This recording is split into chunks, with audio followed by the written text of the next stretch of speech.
अस्सलाम वालेकुम दोस्तों, आज आपको बहुत ज़्यादा अहम पॉइंट्स बताने लगा हूं। उम्रा पैकेज अगर आपने बुक करने हैं तो आपने ये चीज़ें अपने जहन में रखनी है। यकीन कीजिए, आप अगर ये चीज़ें माइंड में रखेंगे तो आपको कभी भी परेशानी का सामना नहीं करना पड़ेगा। सबसे पहले जब भी आपने पैकेज ख़रीदना है, आपने एक पेपर पे लिख लेना है। बेसिक चीज़ें आपने लिख लेनी है कि किस तारीख को मैंने जाना है। तारीख फ्लेक्सिबल रखिएगा, 2-4 दिन आगे पीछे भी हो जाए कोई मसला नहीं। उसके बाद एयरलाइन कौन सी यूज़ करनी है, होटल कितने फासले पे और किस कैटेगरी का लेना है। बाकी ट्रांसपोर्ट ज़ियारात वगैरह इसमें होती है, खाना आपने सेपरेट करना होता है। और अगर फ़्लाइट आपकी डायरेक्ट इनडायरेक्ट ये भी आपने देख लेनी है। बहरहाल आपको मैं कुछ पॉइंट बताने लगा हूँ। एक तो एयरलाइन का आपको पता होना चाहिए कौन सी एयरलाइन मैंने करवानी है, फ़्लाइट डायरेक्ट है या इनडायरेक्ट है। इसके बाद मैंने किस तारीख को टिकट जब आपने करवा ली तो किस तारीख को जा रहे हैं और किस तारीख को आपकी वापसी होगी। इसी तरह मक्का और मदीना पाक में होटलों के नाम आपको पता होने चाहिए, होटलों की कैटेगरी पता होनी चाहिए और हरम शरीफ से कितना फासला है ये भी आपको पता होना चाहिए।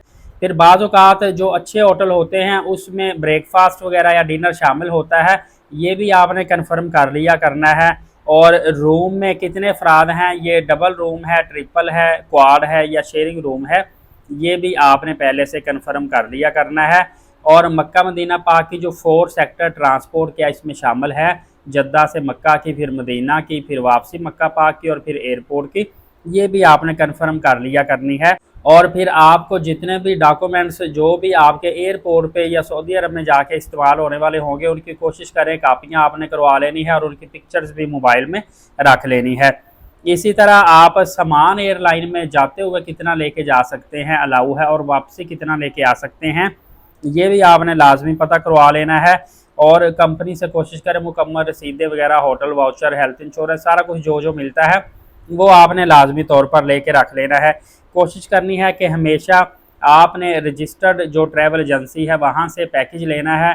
जो कोई काफ़ी पुराना बंदा बैठा हो उसका रिव्यू भी लेना है, जो लोग उनके थ्रू गए हैं कितनी अच्छी उनसे सर्विस आपने प्रोवाइड की है। इसके अलावा बाज़ औक़ात ये होता है कि आप लोग बड़ी मुसीबत में फंस जाते हैं कि टूर ऑपरेटर की बजाय आप अपने जो गली मोहल्लों में या फ़र्ज़ करें कई और चलते फिरते लोग या 2-4 दफ़ा उम्रा करके आएँ उनको आप पासपोर्ट दे बैठते हैं, मतलब उनके थ्रू पैकेज ले बैठते हैं। उनका सिस्टम क्या होता है कि वो दफ्तर वालों के साथ मिले होते हैं, जी मैं आपको बंदे दूंगा, आपने मुझे 3000-4000 रुपये फ़ी बंदा प्रॉफिट देनी है।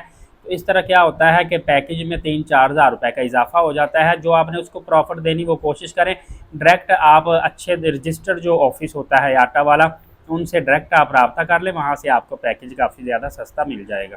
इस हवाले से मज़ीद अपडेट जानने के लिए एलीट साकिब यूट्यूब चैनल को फॉलो कर लें, नमाज कायम करें, नबी पाक सल्लल्लाहु अलैहि वसल्लम पे रोज़ाना कसरत से दुरूद पाक भेजा करें और कुरान पाक की तिलावत करते रहा करें। इजाज़त दीजिएगा, अल्लाह हाफ़िज़।